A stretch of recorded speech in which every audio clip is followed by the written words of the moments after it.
Muzehe Karame mwaramutse neza. mwaramutse Amahoro y'Imana bane nawe. murakoze namwe Barambwiye rero ngo uri umuvuzi gakondo ariko ntabwo njye mbizi, ubwo ni wowe ubizi.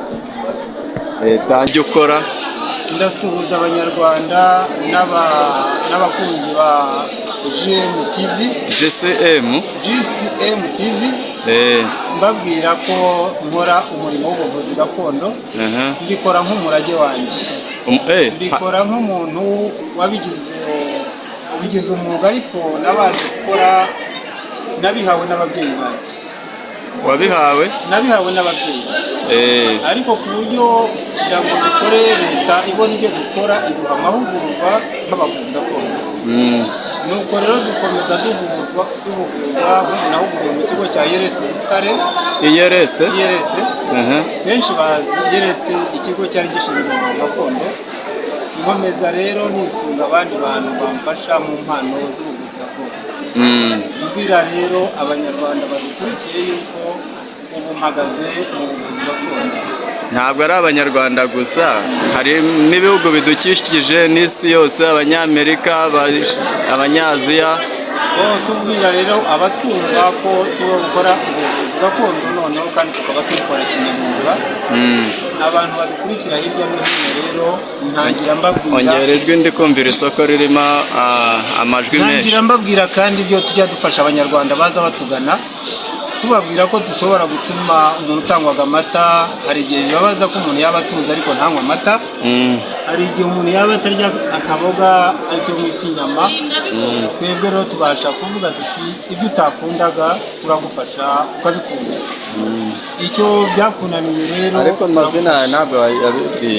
ntangira nongera kubibutsa ko nitwa Ntawugashira Pascal. Ntawugashira Pascal. nuko rero mba muri uyu mujyi wa Nyanza. nakoranye n'iki kigo cya IRST cy'Ibutare, aribo nabwiraga bari bashinzwe mu nshingano ubuvuzi gakondo. nuko rero abanyarwanda bakomeje kuza badusanga hirya no hino, tubizeza ko abantu bakunda amatabi tubaha imiti bagahugwa amatabi. abantu inzoga zagize akazizi cyane ko hari abantu usanga bakorera leta, ugasanga inzoga zabagize nk'abasinzi bakica gahunda, kandi kwica gahunda ni ikibazo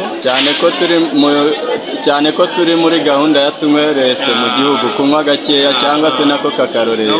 uko umuntu yabishobora, ariko umuntu akagira n'ubupfura igihe agiye kunywa ako gatama. rero mfasha abantu bashaka guhurwa inzoga, itabi. ibyo ni ibintu mu nshingano zanjye birimo. n'undi munyarwanda washidikanya, ariko tukiri aho ngaho, wenda ndabona ufite icyapa hano, ushobora no kuba uzwi. watwereka muri zimwe mu ndwara zikunze kurembya abantu, uhagurutse wenda jya kuri runo ruhande nibwo rufite.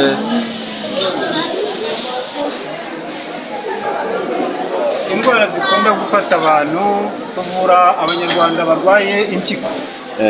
impyiko ni ukuvuga ngo ntabwo dufite laboratwari, ariko ushobora kujya kwa muganga nk'umunyarwanda ukipimisha, wamara kumenya ko urwaye impyiko ukatubwira tukagufasha. iki ni cyo umwijima, kuriya bavuga ngo umwijima kenshi ntabwo uvurwa, abanyarwanda bawukoraho. umuntu araza akatubwira, cyane ko nahuguriwe ko babanza guca kwa muganga nabyo. wongera ijwi. umunyarwanda yaza akatubwira ati kwa muganga basuzumye umwijima tukabafasha. ikindi kiriho, dushobora kubereka abanyarwanda yuko dufite umuntu ahumana mu kinyarwanda, agahumanywa n'abandi banyarwanda, turamufasha. ibyo bita amarozi, amategano, ibyuherano, ibiyaga umuntu yahumana mu mayira. none se gato tukiri aho, ko njya numva ngo umuntu uvura amarozi ngo ubwo nawe abaroga. ubu nawe uraroga? ntabwo navuga ko ariko biri. abanyarwanda baguritse imvugo, uroga si urogora. Imana yatanze impano nyinshi. wari uri kumbwira ngo uvura ngo n'amarozi cyangwa se umuntu bahumanyije.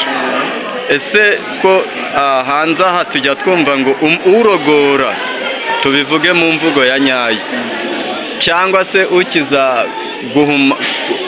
umuntu bahumanyije ngo nawe ngo aba ari umurozi. Ese ubu nawe uri umurozi cyangwa urarogora ntabwo uzi kuroga?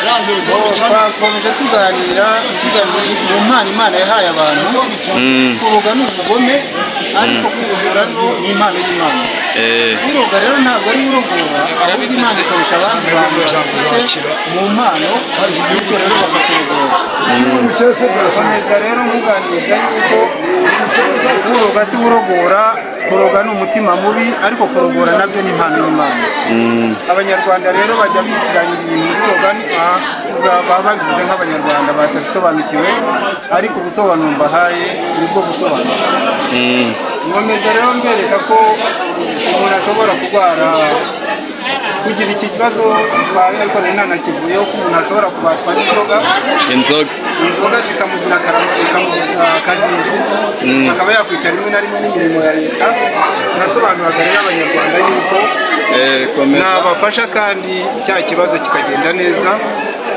Ikindi abanyarwanda baza badusanga badusaba, iyo umuntu ageze aho ntuye, umuntu atinya ngo ahari admarira amafaranga, njye nishyuza mbere, nishyura nyuma, umuntu namanje kumukorera icyo namukoreye. Mbese mu yandi magambo, umuntu uje kwivuza iwawe ntabwo umwishyuza mbere? Ntabwo mwishyuza. Bibibwirire rero icyo mbwira abanyarwanda n'abakurikiye GCM TV.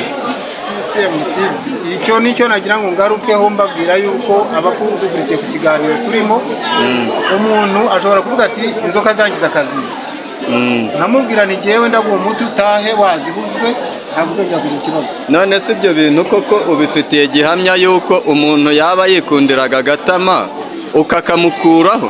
Ndabyizeza abantu yuko umuntu nabanza nkagira icyo nkora kugira ngo ave iwanjye yemeye ko iyo nkuru ayitahane ari inkuru. Ubu ngubu abantu bakurikiye GCM TV muri aka kanya, cyangwa se n'abazabireba ejo n'ejo bundi, ntabwo uzankoza isoni koko ibi ngibi urabihagazeho by'uko wakura umuntu ku nzoga? Ibyo ndabyemera nk'ibintu biri mu nshingano zacu. Ngabwira abakunzi ba GCM TV rero,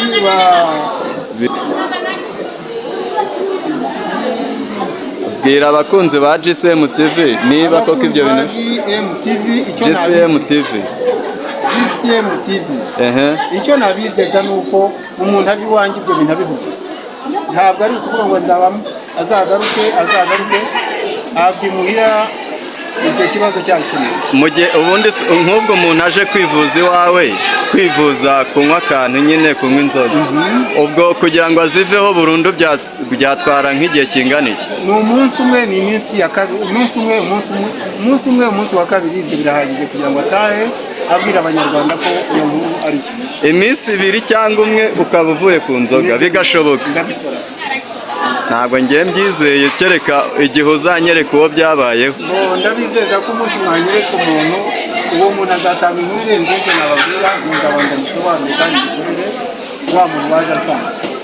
Ikindi kintu ubwo wumva cyarembeje abanyarwanda ni ikihe? Ikintu cyarembeje abanyarwanda ni indwara zisanzwe. Ushobora kurwara indwara yo ku ruhu ikakuzengereza, imiti y'ikizungu yose ugashyiraho bikanga. Ndizeza abanyarwanda badukurikiye ko n'abandi bantu batwumva ko ukatwereka indwara y'uruhu yananiranye twagufasha.